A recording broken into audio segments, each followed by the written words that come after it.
Are you feeling a bit oozy today? Definitely I am because SmackDown was hell of a show. पता नहीं आज SmackDown के अंदर ऐसी क्या चीज़ें ऐड हुई हैं। आज सिर्फ SmackDown के बारे में बात करेंगे और अच्छे से बात करेंगे डिटेल में। मुझे क्यों लग रहा है कि बहुत टाइम से मैंने ऐसा किया नहीं है फॉर सम रीजन, बट आज स्मैकडाउन के ऊपर भाई बहुत सही और मस्त चीज़ें हुई। जो शो की ओपनिंग थी वो brawling brutes and versus Solo Sikoa and Sami Zayn के मैच के साथ थी। बैक स्टेज के बीच थोड़ी बहुत बातें होती हैं, मैच स्टार्ट होता है। मैच के ऊपर तो मेरा फोकस था, लेकिन मैच के बाद जो हुआ सब कुछ फोकस उसके ऊपर आ गया। क्या सीन बनता है रिंग साइड के ऊपर, सैमी ज़ेन के ऊपर जब स्प्लैश मारने वाले थे, कुछ तो करने वाले थे पीट डन या फिर बुच, मुझे उन्हें कहना चाहिए भाई। उनके रिंग गियर को देख के पीट डन वाली फीलिंग आती है।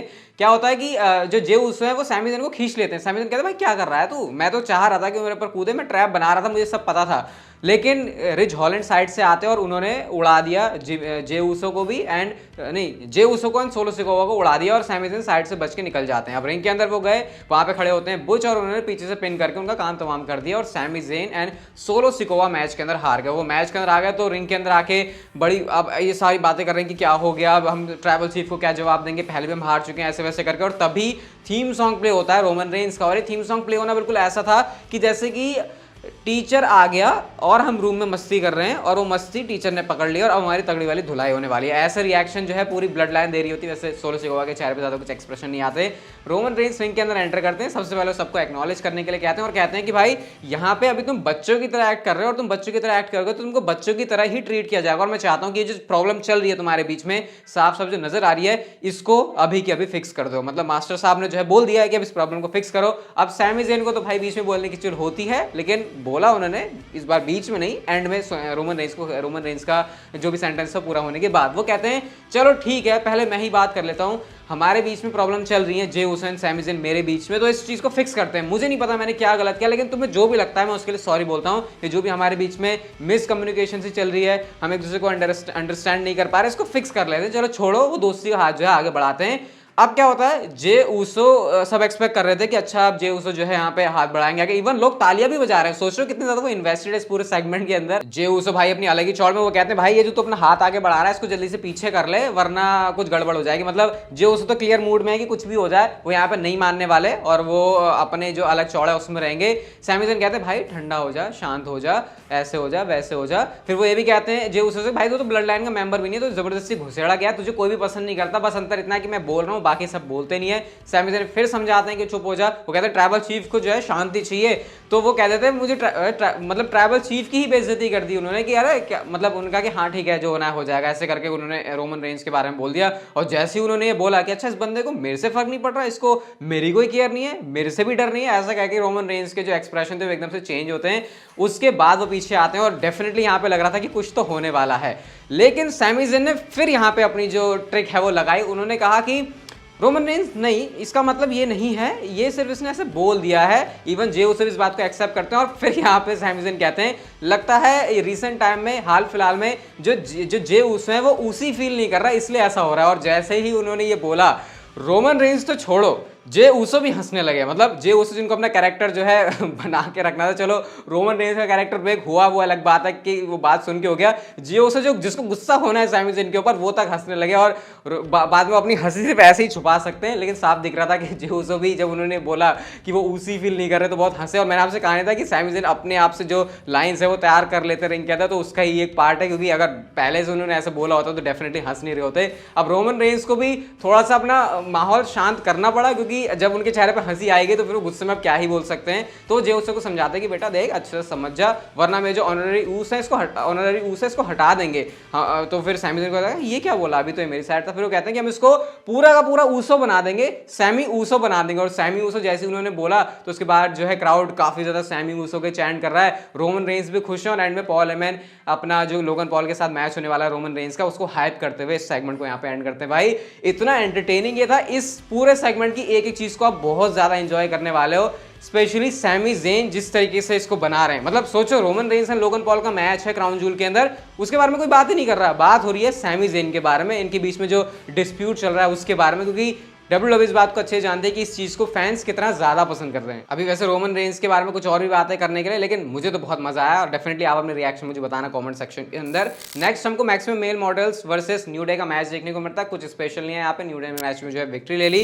इसके बाद हमको ब्रॉन स्ट्रोमैन की तरफ से एक बैक स्टेज से वीडियो देखने को मिल रही है जहां पे वो कहते हैं कि उन्होंने कैसे एम्बुलेंस पलटी हुई है, ट्रक पलटा हुआ है, लिमोजीन पलटी हुई है, अपनी स्ट्रेंथ ऐसे दिखाई हुई है। क्यों? क्योंकि उनको चैलेंजेस मिले थे और अब बहुत टाइम बाद उनको एक ऐसा चैलेंज मिला जिसके लिए वो एक्साइटेड हैं। और जब चैलेंज आता है तो ब्रॉन स्ट्रोमैन बहुत ज्यादा खुश होते हैं। वो कहते हैं कि वो ओमोस को बता देंगे कि वो सिर्फ एक नाम का जायंट है, मॉन्स्टर ऑफ ऑल मॉन्स्टर्स तो मैं ही हूं। तो ये मुझे काफी सही लगा कि ब्रॉन स्ट्रोमैन का मतलब प्रोमो में उन्होंने जो लाइंस बोली वो मतलब बना रही थी, पूरा सेंस बना रही थी। तो अब देखो फिर जब इनके बीच मैच होता है तो क्या एक्चुअल में ब्रॉन स्ट्रोमैन इस चैलेंज को, इस बड़ी चुनौती का सामना कैसे करते हैं। इसके बाद हमको रोंडा राउजी का ओपन चैलेंज भी देखने को मिलता है। रोंडा राउजी कहते हैं मैं तुम्हारे लिए नहीं कर रही हूँ, क्योंकि ऑब्वियसली हील कैरेक्टर उनका है। वो कह रही मैं तो देखना चाहता हूँ कि कौन मतलब लक आजमाए कोई मेरे पे आके। एमा ने यहाँ पर अपना रिटर्न किया। अगर आपने पहले से डब्ल्यूडब्ल्यू देखी होगी तो आप इस कैरेक्टर से फैमिलियर हो गए। एमेलिना की बात नहीं कर रहा, वो बहुत ही बकवास था। क्राउड ने कोई रिएक्शन ही नहीं दिया भाई, मतलब मुझे समझ नहीं आया। मुझे तो लगा कि अच्छा एमा वापस आ गई, बट क्राउड का ऐसा कोई रिएक्शन नहीं था, तो वो थोड़ा डिसअपॉइंटिंग मेरे लिए नहीं है। एमा के लिए डेफिनेटली होगा और बाकी मैच में विक्ट्री भी क्या ही मिलनी थी उनको। क्राउड तो मुझे इन्वॉल्व भी नहीं लगा इस मैच के अंदर। रोंडा राउजी ने इसमें जो है काम तमाम कर दिया, टैप आउट करवा दिया एमा को। बैक स्टेज से हमने ये भी देखा कि शेना बेजलर रोंडा के साथ हो गए, उन्होंने नटालिया के ऊपर ही ठोका पीटी कर दी है। तो ये बहुत तगड़ा अब डुओ चलने वाला है मुझे लग रहा है रोंडा राउजी एंड शेना बेजलर का, क्योंकि आपको पता ही है ये इनका बैकग्राउंड भी सिमिलर ही है। तो आई थिंक इनकी बहुत अच्छी जो केमिस्ट्री है और जो पार्टनरशिप है वो डब्ल्यूडब्ल्यू में देखने को मिल सकती है हमको। इसके बाद हमको रोमन रेंज देखने को मिलते हैं बैक स्टेज से।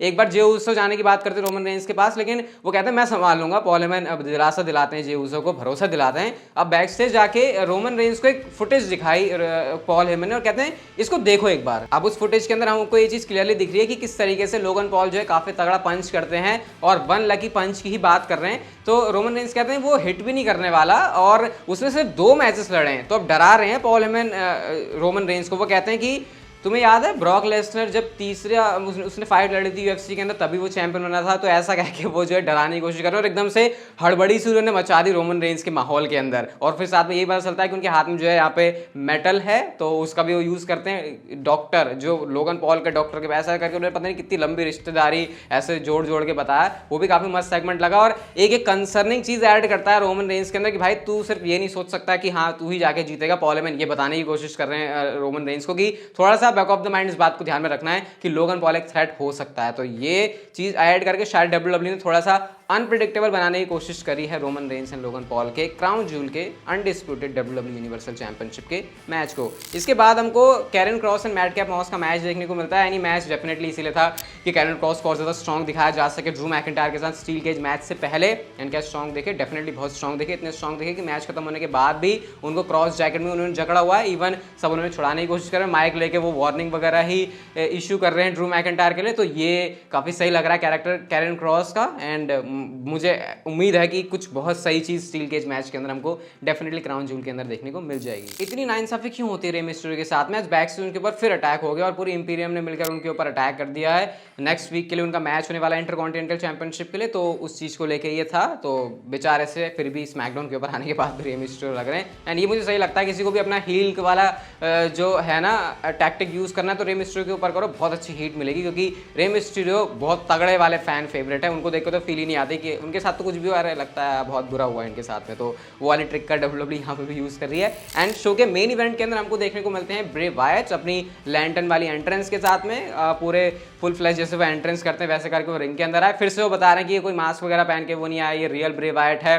उनके अंदर कैसे इमोशंस बहुत ज्यादा चल रहे हैं, वल्नरेबिलिटी की वो अपनी बात कर रहे हैं। फिर वो अगेन यहाँ पे हमको रिमाइंड करते हैं कि पूरी लाइफ भर वो कंट्रोल में नहीं रहे हैं किसी के भी, वो आउट ऑफ कंट्रोल रहते हैं और वो हॉरिबल चीजें भी करते हैं जो कि वो करने से डरते नहीं है। ऐसे करके वो वार्निंग बता रहे हैं कि मैं भले ही हूँ अच्छा, लेकिन मैं ऐसा पगला जाता हूँ कि कभी कभी मैं ऐसी चीजें भी करता हूँ। तो ये उनको हिंट कर रहा है कि ब्रे वायट आने वाले टाइम में क्या कुछ कर सकते हैं। और ये होने के बाद में हमको टाइटनट्रॉन स्क्रीन के ऊपर एक बंदा देखने को मिलता है जो कि बताता है कि ब्रे वायट की ये जो चीज़ है वो ज़्यादा तक छुप नहीं सकती है। ये मैं भी जानता हूँ, ये ब्रे वायट भी जानता है। मतलब फिर वो ये भी बता रहे हैं कि मतलब जो ब्रे वायट सारी चीज़ें बोल रहे थे ना कि मैं ऐसा हूँ वैसा हूँ, उस चीज़ का ऐसा लग रहा था कि विटनेस किए हुए हैं ये बंदा। और एंड में ये बंदा हमको पता चलता है अंकल हाउडी, जो मैं आपको बताता ट्रेडमार्क वगैरह डब्ल्यूडब्ल्यू ने रजिस्टर किया है। तो फाइनली हमको जो आइडेंटिटी है अंकल हाउडी की वो मिल चुकी है कि अच्छा अंकल हाउडी ऐसे दिखते हैं। और उन्होंने भी हमको बता दिया है कि कैसे ये ब्रे वायट यहाँ पे सिर्फ ऐसी बात बोल रहा है, इसकी रियलिटी में चीज़ें कुछ और है। और अंकल हाउडी जिस तरीके से दिखते हैं सच में वो बहुत भयानक हैं, बहुत डरावने हैं। आई होप वो हमको इन पर्सन भी देखने को मिले, क्योंकि अगर वैसे होंगे तो फिर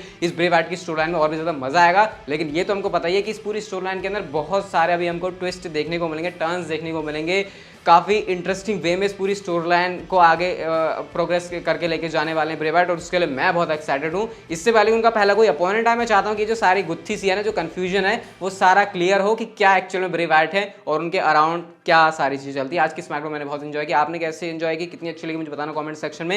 ये वीडियो भी अच्छी लगी हो तो लाइक शेयर सब्सक्राइब करके आप लोग मुझे बता सकते हो, and see you guys in my next video.